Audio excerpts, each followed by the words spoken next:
Haleluya, salam sejahtera Bapak Ibu Saudara yang diberkati oleh Tuhan. Berjumpa lagi dalam Renungan 79. Mari Bapak Ibu Saudara yang dikasihi oleh Tuhan Yesus, kita merenungkan kebenaran firman Tuhan menggunakan 365 hari yang dapat mengubahkan setiap kehidupan kita agar semakin hari tambah berkenan di hadapan Tuhan. Dan pada kesempatan hari ini kita akan belajar bersama-sama dalam kebenaran firman Tuhan Wahyu pasal 7. Wahyu pasal 7 kita akan lihat bersama-sama perikop yang pertama ya, ayat 1 sampai ayatnya yang ke-8. Saya akan bacakan ayat 1 sampai ayat 3. Demikian bunyi firman Tuhan. Kemudian daripada itu aku melihat 4 malaikat berdiri pada keempat penjuru bumi, dan mereka menahan keempat angin bumi, supaya jangan ada angin bertiup di darat atau di laut atau di pohon-pohon. Dan aku melihat seorang malaikat lain muncul dari tempat matahari terbit.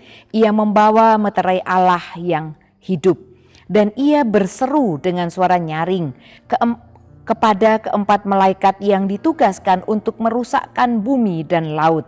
Katanya, janganlah merusakkan bumi atau laut atau pohon-pohon sebelum kami memeteraikan hamba-hamba Allah kami pada dahi mereka. Puji Tuhan Bapak Ibu Saudara yang diberkati Tuhan. Saya memberikan judul untuk renungan kita pada hari ini adalah pemberian meterai. Kalau kita belajar dalam kitab Wahyu, ada banyak misteri firman Tuhan. Ada banyak hal-hal yang tidak mudah untuk kita pahami. Namun apa yang kita dapat pelajari, kita dapat imani, kita imani dan kita lakukan Bapak Ibu Saudara. Dan mari kita akan belajar dalam bagian observasi terlebih dahulu ya. Sama halnya kita masih berada dalam kitab Wahyu. Wahyu adalah surat dari Yesus Kristus sendiri melalui Yohanes, ditujukan kepada setiap jemaat yang ada dan juga kepada setiap kita yang hidup pada zaman akhir ini. Mari Bapak Ibu kita masuk dalam bagian interpretasi. Dalam bagian interpretasi di sini kita akan melihat tentang gereja sempurna.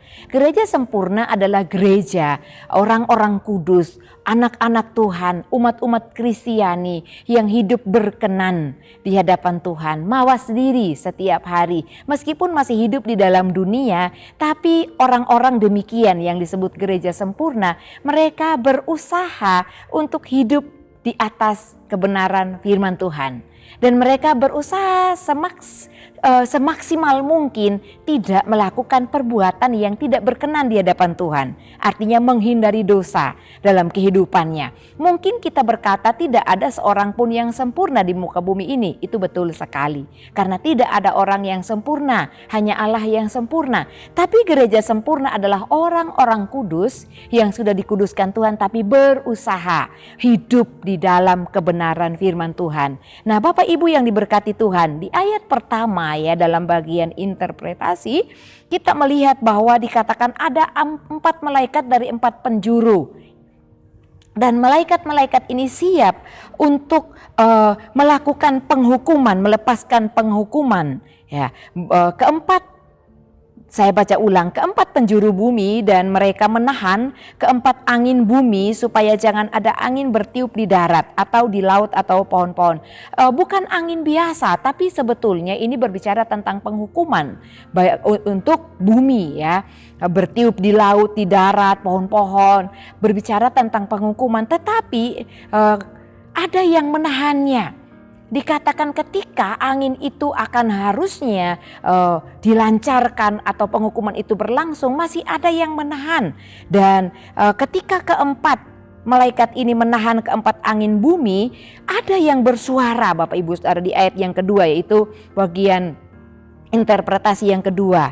Malaikat lain muncul dari tempat matahari terbit dan berkata, ia membawa meterai Allah yang hidup. Dan ia berseru dengan suara nyaring kepada keempat malaikat yang ditugaskan untuk merusakkan bumi dan laut. Dia katakan pada ayat yang ketiga, janganlah merusakkan bumi atau laut atau pohon-pohon sebelum kami memeteraikan hamba-hamba Allah kami pada dahi mereka. Jadi malaikat yang kelima ini ya seharusnya ya kita tidak menyalahkan penempatan ayat. Ada malaikat, kalau kita panduan kita ayat yang kedua terlebih dahulu, ada malaikat yang berseru untuk menahan. Jangan dulu, tahan. Semua angin dari 4 penjuru itu jangan dilepaskan. Jangan melepaskan penghukuman atas bumi ini, atas laut, atas pohon-pohon. Sebab kami akan memeteraikan dulu bagi hamba-hamba Allah. Bapak Ibu yang diberkati Tuhan, hamba Allah yang dimaksudkan pada ayatnya yang ketiga bukanlah hanya orang-orang yang berbicara di atas mimbar. Mungkin seperti saya berbicara di hadapan Bapak Ibu Saudara sekalian. Tapi kita semua umat Kristiani, orang-orang yang percaya kepada Tuhan, yang melakukan firman Tuhan, yang melayani Dia selama hidup kita di bumi ini, hidup kita bawa kepada Tuhan untuk melayani pekerjaan Tuhan. Semua kita disebut hamba-hamba Allah. Ya, dari semua keturunan, baik keturunan bangsa Israel asli maupun dari seluruh bangsa. Karena penyelamatan tidak lagi hanya khusus bagi bangsa Israel, tapi bagi seluruh bangsa. Orang-orang yang percaya dari segala bangsa, merekalah yang disebut hamba-hamba Allah. Nah, dikatakan penghukuman dari 4 penjuru ini disuruh tahan. Sebab apa? Ada orang-orang di muka bumi ini yang masih berlaku taat di hadapan Tuhan. Tuhan melihat iman percaya hamba-hamba Allah yang ada di dalam dunia ini. Yang mau hidup berkenan itu tadi, yaitu gereja sempurna. Dan malaikat berkata, kami akan memeteraikan mereka. Dengan meterai apa dimeteraikan? Yaitu dimeteraikan dengan roh. Di dalam roh mereka dimeteraikan. Bapak Ibu Saudara, firman Tuhan di dalam Efesus 1 ayat 13.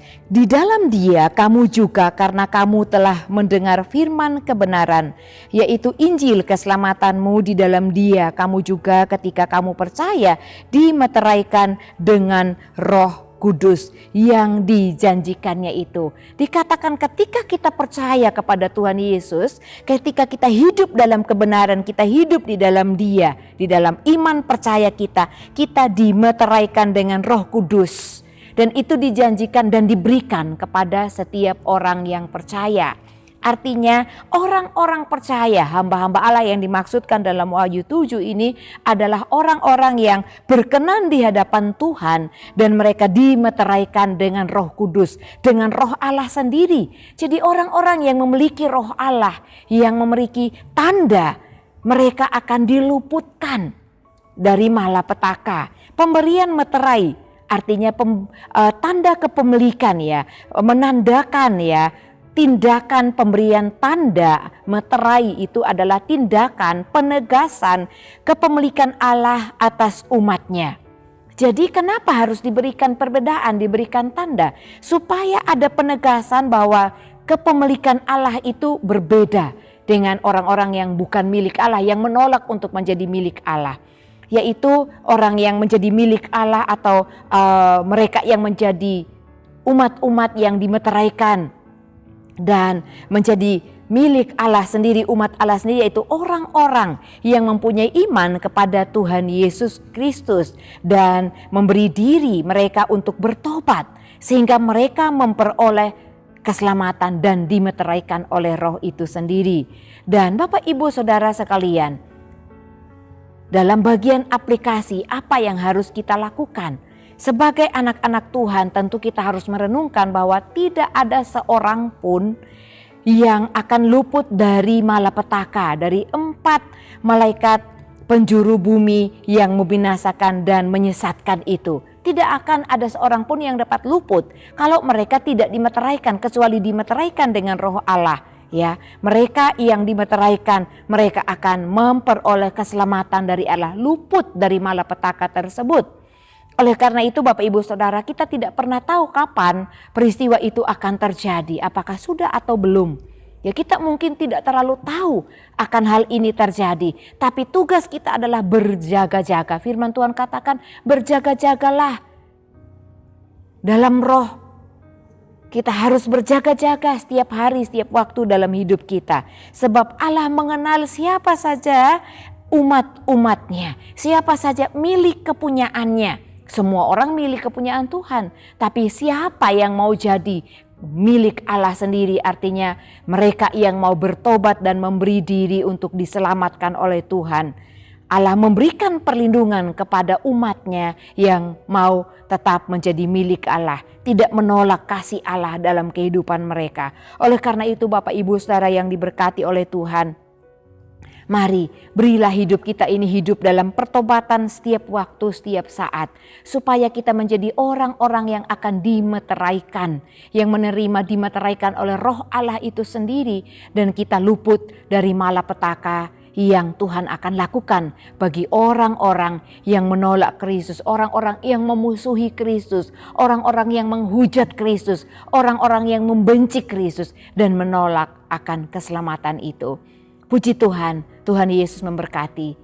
Terima kasih Bapak Ibu Saudara telah mengikuti Renungan 79 dengan setia. Kiranya dapat menjadi berkat kita bersama-sama. Bagi Bapak Ibu Saudara yang ingin menyaksikan kesaksian baik mujizat, pemulihan keluarga, masalah dan lain sebagainya, atau ingin didoakan untuk pokok doa tertentu, dapat disalurkan di melalui chat WhatsApp di nomor 081327420088. Mari kita bersama-sama bersatu dalam doa.